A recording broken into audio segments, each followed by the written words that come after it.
Hello and welcome. This is the Zen community of Oregon, making the teachings of the Buddha Dharma accessible to support your practice. New episodes air every week.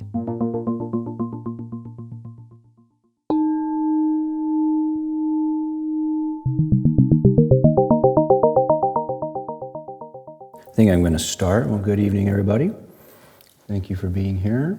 And thank you for those who brought a friend. And thank you, friends, for taking a chance on this tonight. It's good to be here with you. And we finished, I think for now, I'm done talking about the precepts. We are doing a class on basically the Buddhist understanding of integrity. And for those who are interested, there'll be a class series that I'll do. I believe I'm going to start sometime in the fall or late summer. And so it'll be that topic, but more in depth and more ability to really unpack it and for each person to add their wisdom to the mix about that. It's I feel like it's such a rich topic, it's hard to do justice in that format. Okay. Tonight, I want to talk about cognitive errors. If you're a therapy type of person, if you're a therapist, or you've been around those circles, or if you're just someone who's interested in these kind of things, you've probably heard of cognitive errors. Or maybe you've heard of cognitive behavioral therapy, which is basically therapy, or a way of understanding how to reduce human suffering by basically looking at the ways in which our mind is malfunctioning. Okay? And, Buddhism is interesting. When you listen to a teaching, as you become more settled in the different terminology and the different traditions and so forth, you can begin to hear that sometimes a teaching is emphasizing your wisdom nature. Sometimes we call it Buddha nature or awakened awareness. They're emphasizing that in you which is indestructibly sane, which is immovably, divinely pure, radiant, always there, can't be destroyed, etc. Right? And a lot of people like that, and you should like it because it's a deep celebration of what it means to be a human being. Not a lot of traditions, spiritual traditions, really emphasize that. Right? That's very far from original sin. Right? But then, even in Zen, there's also the emphasis on how confused we are as human beings. Right? Buddhism, maybe here's where it starts to sound like other religions, says that every human being, unless they have done extensive training, lives in significant confusion about reality. Cross the boat. It's not like, oh yeah, me, us, and our little clique, we're kind of sane, but those people over there that watch that one channel or listen to that news program, we know about those people. From a Buddhist perspective, to be a human is to be awash in cognitive error. To be living in a mind that is malfunctioning all the time. And one of the ways you know it's malfunctioning is you suffer. Right? You get caught on the natural happenings of life. They're not simple. So many problems happen all the time that can't always be traced to an external source. We can know we live awash in cognitive errors because other people don't share our point of view. Right? Now, I'm going to go into what a cognitive error is because I'm just throwing this word around and it sounds like, an old computer malfunctioning or something. This is kind of like an old computer, these brains. They're still basically, generally, a lot of time functioning like Neanderthal level functioning. This OS has to be upgraded. And in some sense, Dharma can upgrade your OS. Big sweep of the cognitive errors that Buddhism talks about. Big sweep, slightly philosophical, but I'm going to name it anyway. The major cognitive errors of human beings, the way we misperceive reality, is permanence on one hand and nihilism on the other. Okay? Permanence means we take to be stable and self-same across moments that which is not. We're constantly mistaking phenomena for what they used to be in some moment. We're constantly mistaking experience for what we want it to be according to our stable vision of it, and it's not. It's moved on because life flows. So permanence on one hand is a major category of our malfunctioning mind. Goes very deep. Then on the other hand is nihilism. And nihilism is the other extreme that really has two important things about it. The one is, nihilism is, we believe that things don't have an effect. Right? We generally ignore cause and effect unless it's very specific domains in our lives. You know, you might have pretty good cause and effect awareness around your bank account. You might. But in other domains of your life, you don't understand why things happen, even though you are involved in them happening, because cause and effect is real. Right? Another way of saying it is nihilism believes that we can think and act in certain ways, and that there's not going to be some ripple in our own lives. We have this kind of scot-free attitude. We don't understand that reality doesn't work like that.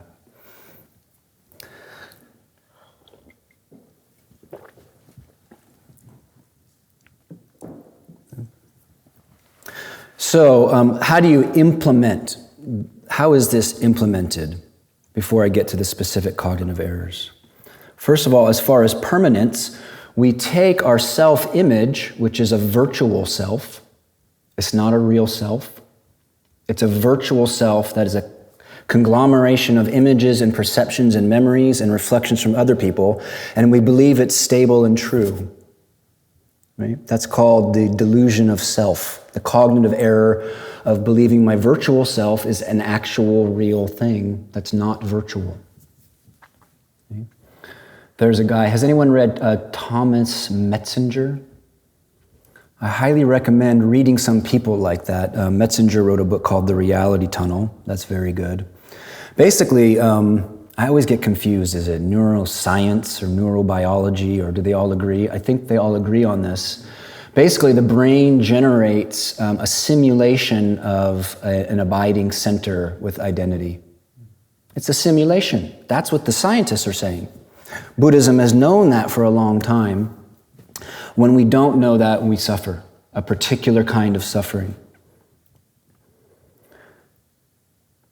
That's one of the deepest cognitive errors, is we don't know that this picture is just a picture.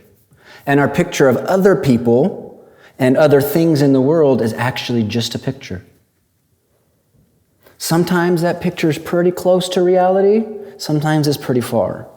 It's like sometimes you remember that restaurant had really good pad ki mao, and you go back and it's meh, C-. My partner and I were always grading pad ki mao. That's a Thai noodle dish. If you don't know, you need to. But sometimes we have this sort of cognitive error about we believe it was a certain way, but we made a picture in our mind that we were relating to, and we get to the actual thing, and there's a big discrepancy. We do that with lots of things all the time.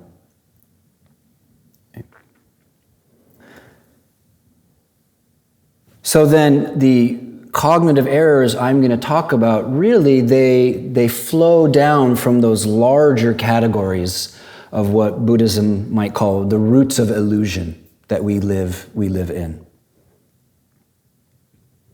And these are things that, as you move through your day, as you interact with people, as you're at work, as you're interacting with media, as you're reflecting on your own life, you can catch these in action. Now, mindfulness is a popular word, and one of the things that mindfulness is, From a Zen perspective, it's that power that you develop or you uncover that allows you to catch cognitive errors in action. Mindfulness gives you that power. If you don't develop that power, it's unlikely that you'll catch those in action.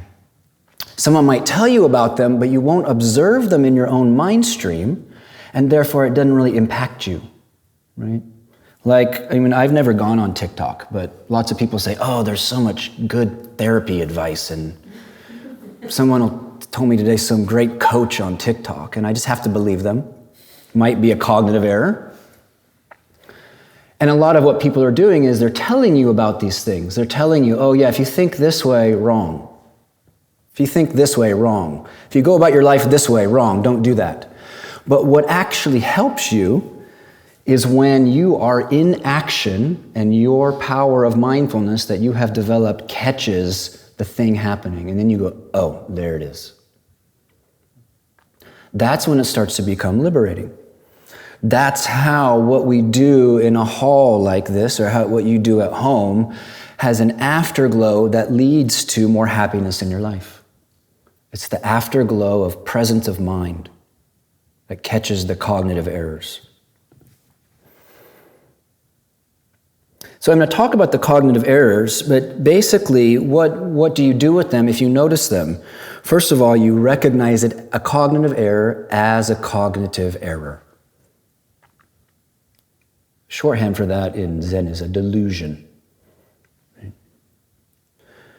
You recognize it for what it is, then you rest in not knowing. Right? And then, from not knowing, you can have actual encountering with life. I should return to that in my summary if I can remember. But that's really how you work with these. Recognize it, drop into not knowing, the open mind, the mind that has space, the mind that hasn't decided yet, that space. And then you can actually encounter things, because a lot of these are about not actually encountering things. So if you look up the list, which I recommend doing as a kind of homework if this catches your attention, I think there's like 25 or 30, and I definitely can't talk about all of them. We'll see how many I address. I'm going to go through them, and maybe I'll have an example, or maybe I won't. Okay, first cognitive error. This is called personalizing. Taking something personally that may not be personal. For example, someone has a brusque tone. You imagine they're irritated with you because they're brusque. You're mistaking cause and effect, right? What is it that we confuse correlation for causation? Someone is irritated and you go, oh, they're definitely mad at me. What did I say? Right? Our self-centeredness kicks in and we get paranoid. Right? Sometimes other people know we're like that, and whenever they're around us, they just smile all the time because they're afraid that we're going to get triggered. They don't want to deal with it. This says, seeing events as consequences of your actions when there are other possibilities. So we notice we're doing that. I'm imagining such and such is mad at me. I lived in a place where people were sleep deprived a lot of the time, so there was lots of scowls. There was a lot of scowls and heavy looks, and you couldn't tell if someone was really concentrated or if they were pissed off sometimes. It's like that in Dharma centers. And if I wasn't careful, I would look around and I'd be like, oh, these people think I'm an a-hole. Look at that face. Every time I walk in the room, she's got that face. It's definitely me. That's a cognitive error. You got to check it out. Related, number 2 on the list, is mind reading. Guessing what someone else is thinking when they may not be thinking that. Raise your hand if you're sometimes a psychic. Amazing, amazing.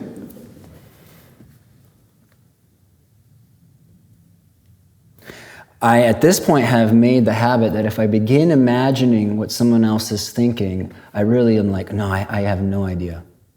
Not only do I have no idea, I probably don't want to know what they're thinking. I'm grateful for that. Mind reading.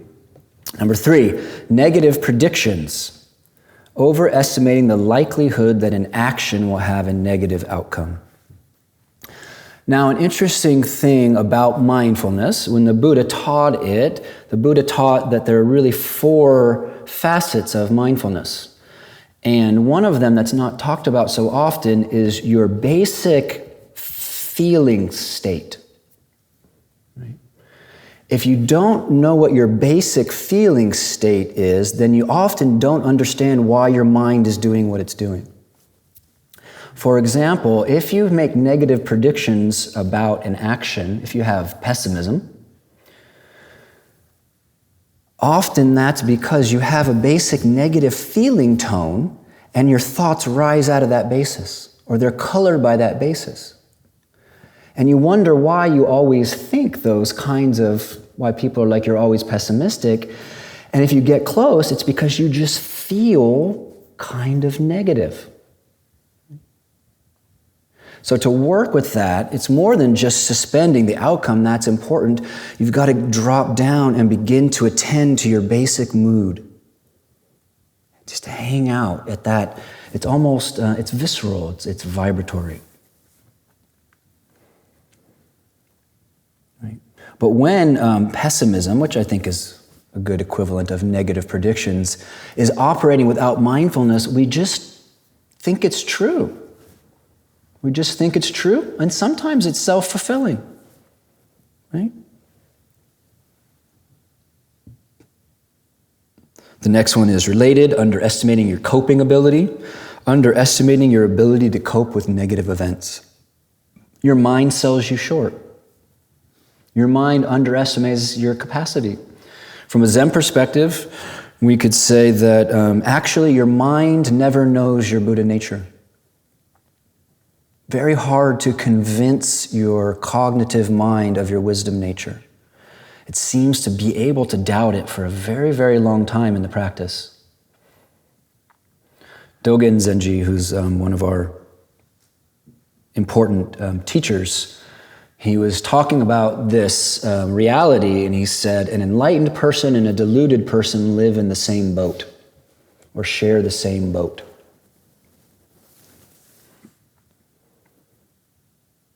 Underestimating your ability to cope with negative events,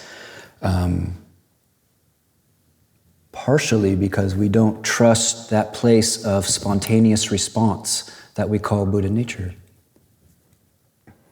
Okay, the next one, catastrophizing, thinking of unpleasant events as catastrophes. Right? How does the mind do that? Blows things out of proportion. Right? It's not with the direct happeningness of things, but it kind of pops out in its narratives of how bad this is and how this bad thing is going to lead to more bad things. Makes a prediction based on this moment's feeling that this is just going to keep on going forever. It forgets permanence. And that morning when you wake up and you feel like crap, it's a catastrophe. It means fill in the blank.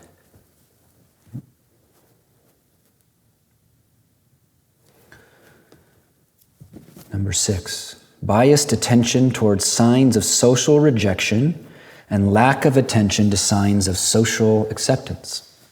For example, during social interactions, paying attention to someone yawning and assuming you're boring them. Right? It's similar to all the scowly faces thing. But you're not paying attention to the same degree, you're not paying the same degree of attention to other cues that suggest they are interested in what you're saying. You know, identity is very interesting. Identity, there's a Sanskrit word, which I can't remember, but it describes identity as something like a creeper vine. And identity is this mechanism in consciousness, at least in human consciousness, that basically will climb and grab onto whatever it can grab onto. In other words, a sense of self-image will organize around even something incorrect, negative, unhelpful, outdated. And it doesn't like to let it go, even though it's painful. It doesn't like to let it go, even though it's painful, and it will defend its perception even if it's wrong. Why? I'd rather have identity than not, says identity. The vine wants to live, right? It wants a trellis. If you try to take away the trellis, the vine is quickly going to find something else to latch onto. Right? So sometimes it's in the service of our virtual self-image, even if it's negative, rejecting information that challenges it. It's like a program that doesn't want to be updated. Right? I don't know if such a thing exists. I'm going to skip a couple. This is a long list. This is a lot, right? Like each one, it could kind of be a whole Dharma talk. But I just sometimes like to do a deluge style. I just like to dump it all out there and let you sort it out. Number 8, thinking an absence of effusiveness means something is wrong. Now this one is really interesting because speaking of TikTok, at some point someone said, if you're going to get in a relationship, you should feel hell yes. I mean, how many times I've worked with someone who's suffering because they're like, my hell yes is like should I get divorced? Let's think about that. The delusion of permanence shows up here. It is not possible to feel anything all the time. It is not possible to sustain a feeling continually. If you base anything in your life about needing it to feel the same all the time, you're not gonna do anything, really. You're gonna give up. This is kind of like hooked into with like algorithm culture because it just kind of keeps trying to feed you something stimulating. Oh, let me get stimulated. Let me get the next, ooh, for a moment, and then you're on to the next, ooh. On and on and on. You definitely can't be effusive about spiritual practice for very long. Maybe for a year or two. Some people, 5 years, once in a while. Someone has like a 10-year honeymoon. But eventually, you're not effusive anymore. The honeymoon ends because you're encountering yourself. And yourself is whole, like this circle back here. And whole includes the feelings that aren't effusiveness. Apparently, this is partially an American problem. Maybe it has suffused other countries, but in other countries, like other European countries, people like don't feel obligated to always smile, right? And then Americans come, they can spot the Americans in the cafe because they're like, always.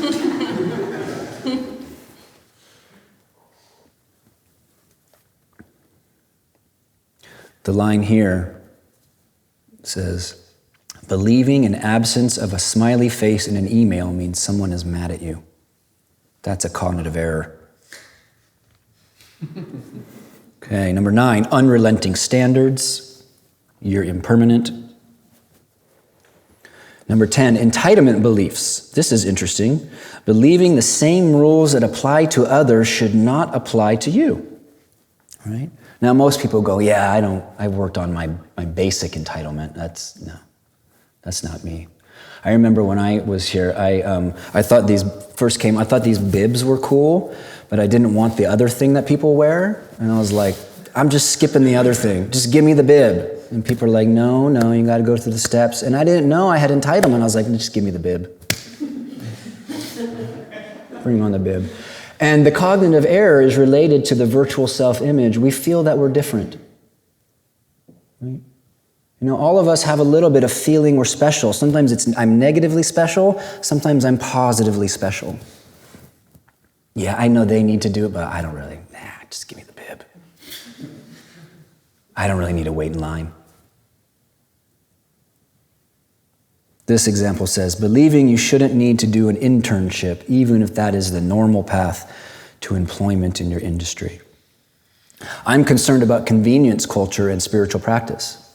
I did not, I grew up in the 80s, right? Things were much less convenient, right? You had to go to bookstores. You had to rewind cassettes. Do you know how long it takes to rewind a cassette? It's like at least 2 minutes. It's a terrible experience. But when I came to the practice, I somehow understood that it is not wrong that this is hard work. It's not wrong that it takes a long time. It's not wrong that people don't elevate me in the organization in my first 5 years. What? I grew up having to rewind tapes. So entitlement beliefs is interesting because that's a cognitive error that is kind of bound up with the virtual self-image. We have to check out, do I have an entitled self-image? Right? Sometimes that's there. Running out of time. Let's see, which ones seem important? This is core to mindfulness, recognizing feelings as causes of behavior. Sometimes I'm angry and I kick a cabinet, but not equally attending to how behavior influences thoughts and feelings. For example, you think, when I have more energy, I'll exercise. But you don't think exercising will give me more energy, right?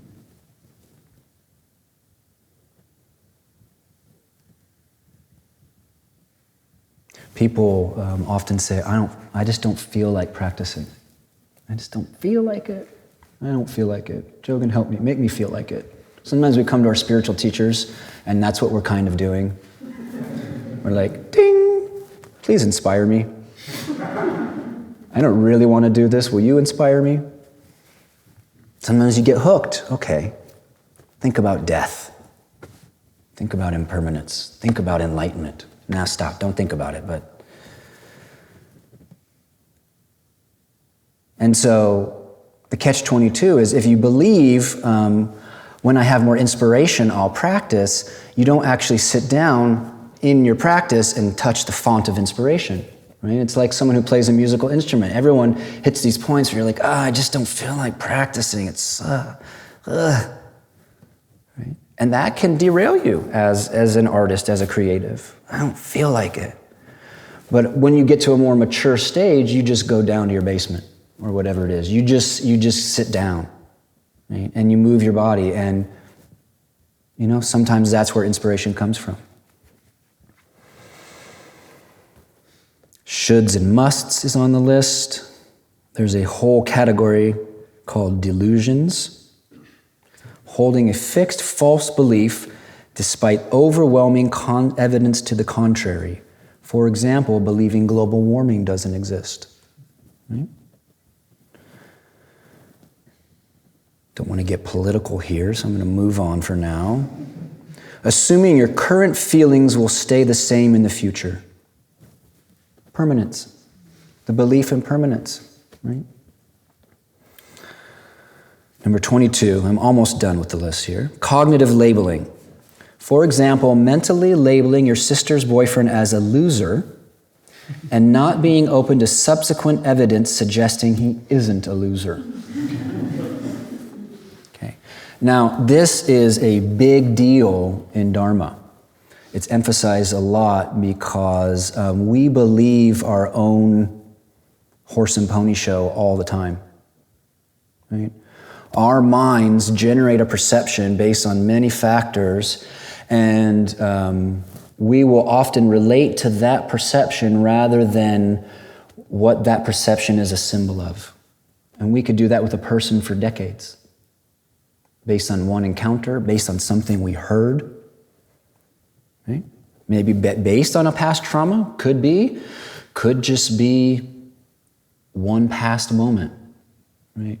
It is possible for human beings, let's just say there's experience B, to have a perception of experience B that has nothing to do with experience B and believe that their perception of experience B is experience B. And the scary thing is you have to free yourself from that. It could just go on indefinitely. That's part of why we work on emptying our minds. It's not a permanent state, but what's it like to go back into our life or to encounter our life without all of the noise going on? Do we catch some of those in action? And you can make light of it, but with people, the stakes are very high. This is where wisdom and compassion meet. A lot of times we don't give people a chance. In fact, we're completely mistaken about some people. It's pretty sad. Minimizing flaws, maximizing flaws is on the list. Cognitive conformity, seeing things the way people around you view them. Research has shown that this often happens at an unconscious level. Well, that's interesting. How much of what we see or the way we see is just because we hang out with people that see that way?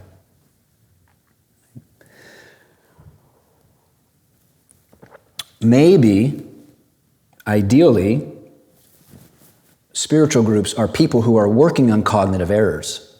They're committing to working on them so that if you hang out with them, you're more likely to do the same thing. Right? You're more likely to recognize cognitive errors. It'd be nice if that was true a good amount of the time. Cognitive conformity. How much of what we believe do we actually believe, or has it just been passed on? Have we just kind of taken the baton and run with it? The last one, number 27, overgeneralizing. Generalizing a belief that may have validity in some situations, such as, if you want something done well, you should do it yourself. Generalizing that to every situation. It's a kind of lack of flexibility. Right? It's a lack of actually encountering the moment and seeing what comes forth. Right? We're operating from our program. Right? Yeah. Sometimes I like to call operating from just this ordinary, unchecked mind as being an automaton. I think we can feel that. We don't like to feel that way, especially when you get a taste of what it's like to be freed from that. To be on automatic on a spiritual level is very distasteful for human beings. It's like we're called to actually be conscious. So, to work with these, and again, I think they're worth taking some time and reading through on your own. It's an easy internet search to pull them up. Mindfulness gives you the power to actually catch them in action, which is when it matters. That moment of, when you retract it, there I go, I'm moving into it. That's the moment when wisdom starts to penetrate. You recognize it for what it is, and you practice dropping it. It's the same practice that you practice on your cushion when you open the hand of thought. You're strengthening that capacity. And then you encounter the situation in front of you the best you can. The best you can. The other, I think, interesting thing about at least Zen is, in a way, we're always a little bit living in illusion. Always a little bit. We kind of maintain some humility. We're never completely out of that camp. Right? So there's no reason for despair or pride.